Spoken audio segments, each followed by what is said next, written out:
भगवत प्रेम। बाबूजी के प्रवचन से भगवत प्रेम रस। बाबूजी बताते हैं गोपी कैसे बनना है। बोल के एक बार मुरली में और गोपियों में विवाद हो गया। भगवान मुरली को कभी छोड़ते नहीं। जब श्री कृष्ण सोते हैं तो मुरली को अपनी बगल में लेकर सोते हैं और बाहर जाते हैं तो अपने भेंट में घोंस लेते हैं। जब मन में भाव आता है तो अधरों पर रखकर लगते हैं बजाने, कभी उसको अपने से विलग नहीं करते। तो एक दिन गोपियों ने इकट्ठी होकर यह सोचा कि मुरली के सामने तो हमारा प्रेम परास्त हो गया। हम लोगों के लिए तो समय है, काल है, देश है, अमुक स्थान में हम लोग भगवान के दर्शन कर सकते हैं, हम भगवान का समीप प्राप्त कर सकते हैं। पर ये मुरली तो नित्य निरंतर भगवान के साथ लगी रहती है। पहले तो डाह हुई बाबू कहते, फिर डाह से तो हार गई। फिर उन्होंने सोचा कि मुरली से ही साधना पूछे। अब इसको भगवान का सानिध्य प्राप्त हो गया, परंतु ऐसा नित्य सानिध्य हमें प्राप्त नहीं है, हम भी वह साधना करें। ये सोचकर एक दिन सब इकट्ठी होकर एक प्रतिनिधि मंडल बना करके, जिसमें अच्छी प्रधान गोपियां थी, वे मुरली देवी के पास पधारी। ये भगवान के जितने भी आयुध हैं, जितने आभूषण हैं, जितनी सामग्रियां हैं, लकुटी हैं, मुरली है, ये सब चेतन है, जड़ कोई भी नहीं। ये तो अपने यहाँ इन सब के अधिष्ठात्री देवता है। तो मुरली देवी जो मूर्तिमान है, उनके सामने गोपियों ने जाकर प्रार्थना करी। मुरली देवी ने कहा, देवियों तुम कैसे आई? तुम तो महाभागा हो, तुम्हारे भाग का क्या कहना। ये श्याम सुंदर मुझको मुंह में लेकर तुमको बुलाते हैं। मुरली कहती, तुम तो बड़ी महाभागा हो, तुम्हारे भाग का क्या कहना। और ये जो श्याम सुंदर मुझको मुंह में लेकर तुमको बुलाते हैं, रासलीला में क्या है? बहुत कहते हैं रासलीला में क्या है? भगवान ने जब रासलीला की तब रास मंडल में भगवान ने मुरली ध्वनि की। मुरली ध्वनि का अर्थ क्या हुआ? ये ध्वनि सब जगह पहुंची, ब्रह्मलोक तक पहुंची। दूसरे रूप में मुरली ने एक विशेष काम किया।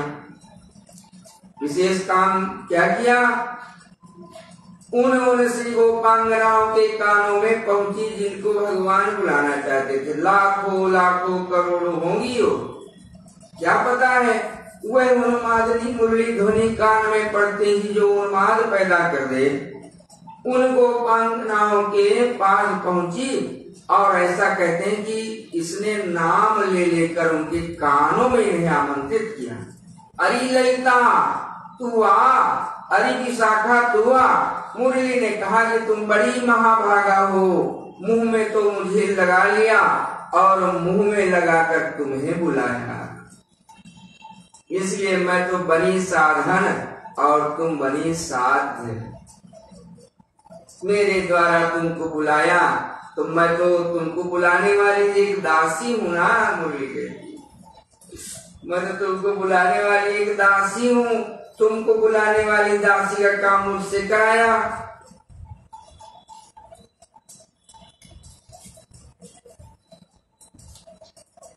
कहाँ मुझको भेजा, लाखों गोपांगनाओं के घर, और उनको ढूंढना पड़ा। मुझे कोई रसोई बना रहा है, कोई बच्चे को खिला रहा है, कोई पति की सेवा कर रही, कोई गाय धो रही, कोई पति को परोस रही, कोई बच्चे को लोरी दे रही, न मालूम कौन क्या क्या काम कर रही। मुझको सबको एक एक करके ढूंढ कर सुनाना पड़ा। महाभागो, मुझको तुम लोगों की सेवा में जाकर तुम लोगों को निमंत्रण देना पड़ा। मैं तो हुई दूती और तुम हो महारानियां, फिर तुम मेरे पास क्यों आई?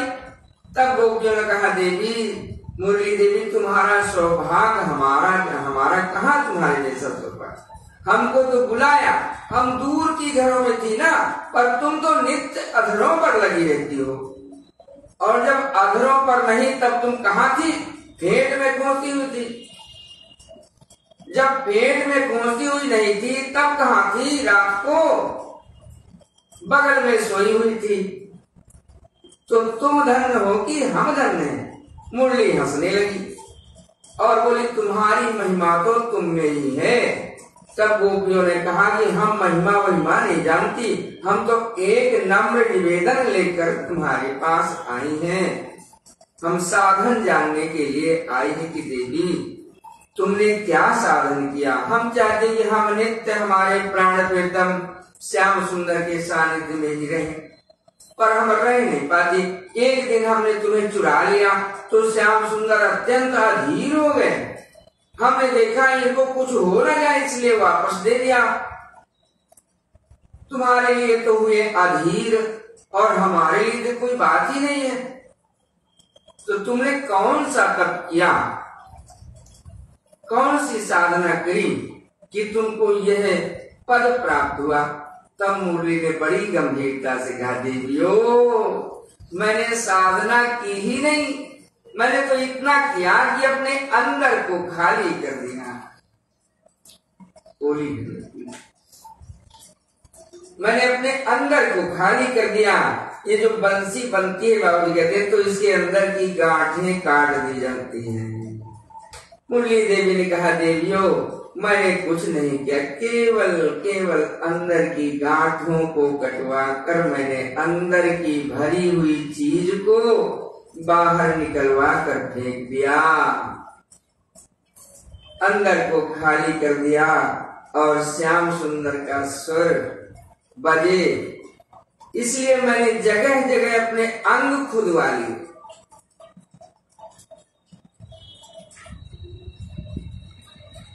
श्याम सुंदर का स्वर बजे, इसलिए मैंने जगह जगह अपने अंगों को खुदवा लिया।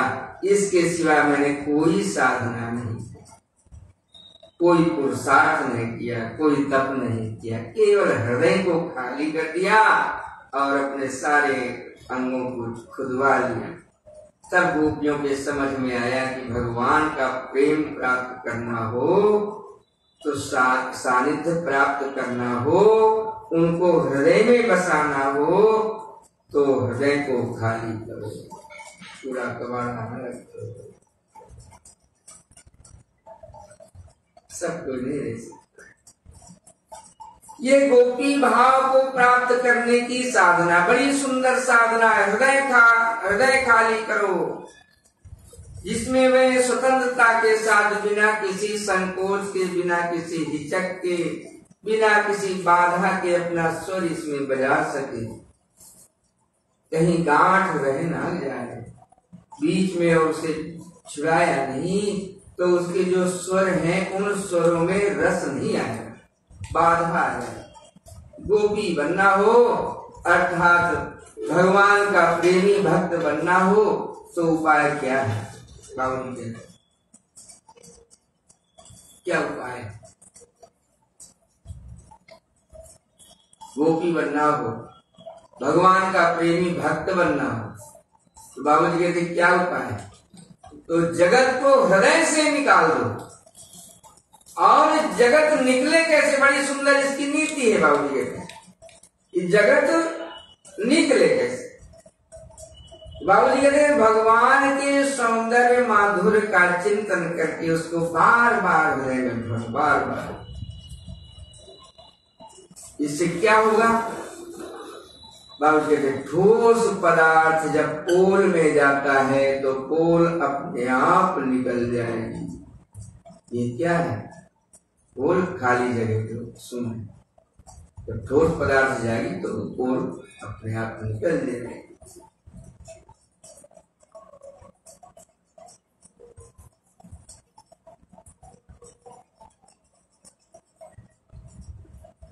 यह जगत पोल ही तो है। बाबू कहते हैं जगत जो है पोल ही है। असत है, और असत की सत्ता का निकल जाना कौन बड़ी बात है? ये तो है ही नहीं। असत की सत्ता तो काल्पनिक है, और भगवान जो है वे नित्य सत्य है। अतः जितने जितने भगवान अंदर भरेंगे उतना उतना जगत निकलेगा।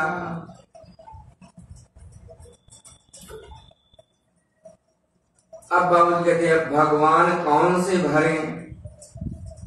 तो प्रेमी लोगों के लिए जो प्रेम चाहते हैं वही सुंदर मधुर भगवान को भरें, तत्व वाले भगवान को नहीं। वे दो नहीं है बाबू जी कहते हैं, पर तत्व वाले भगवान की जरूरत ही नहीं। इनको तो सुंदर मधुर भगवान चाहिए, नित्य शांत आनंद, नित्य शांत आनंद। इनको तो वो उच्छलित आनंद हो, नाचता हुआ आनंद चाहिए, नित्य शांत आनंद नहीं चाहिए।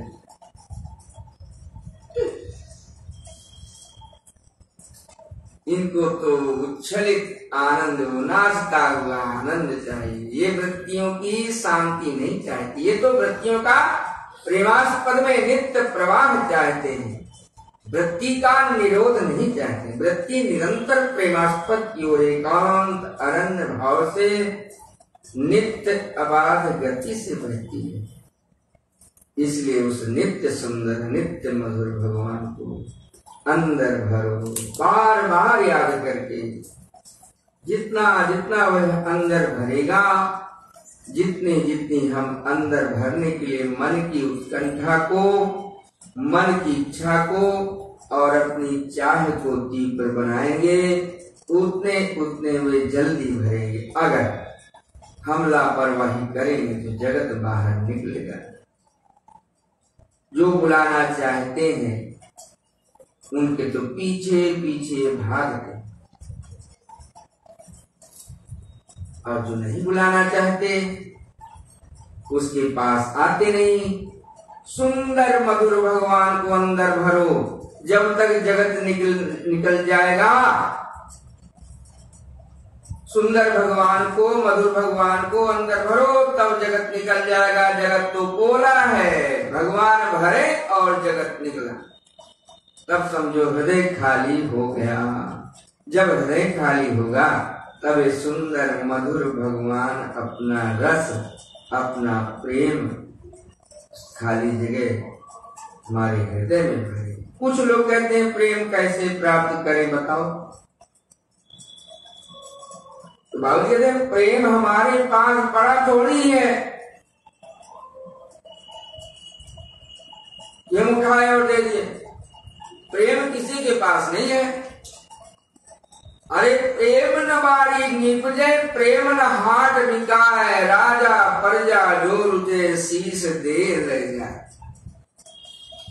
प्रेम न किसी बाजार में बिकता है, न उसकी कोई हाट लगती है, न किसी शास्त्र से मिलता है, न किसी तालाब से मिलता है। प्रेम मिलता है केवल भगवान से। प्रेम मिलता है प्रेम से, प्रेम मिलता है प्रेम की चाह से। जब यह प्रेम हृदय में आएगा तो एक विचित्र रस की अनुभूति होगी। वही अनुभूति क्या होगी? है जगत फीका लगने लगेगा। यह कसौटी है। जिसके हृदय में ज्यों का त्यों जगत का आकर्षण बना है, और वह यदि अपने को भगवान का प्रेमी समझता है तो वह भ्रम में है। ये जगत का आकर्षण रहता नहीं।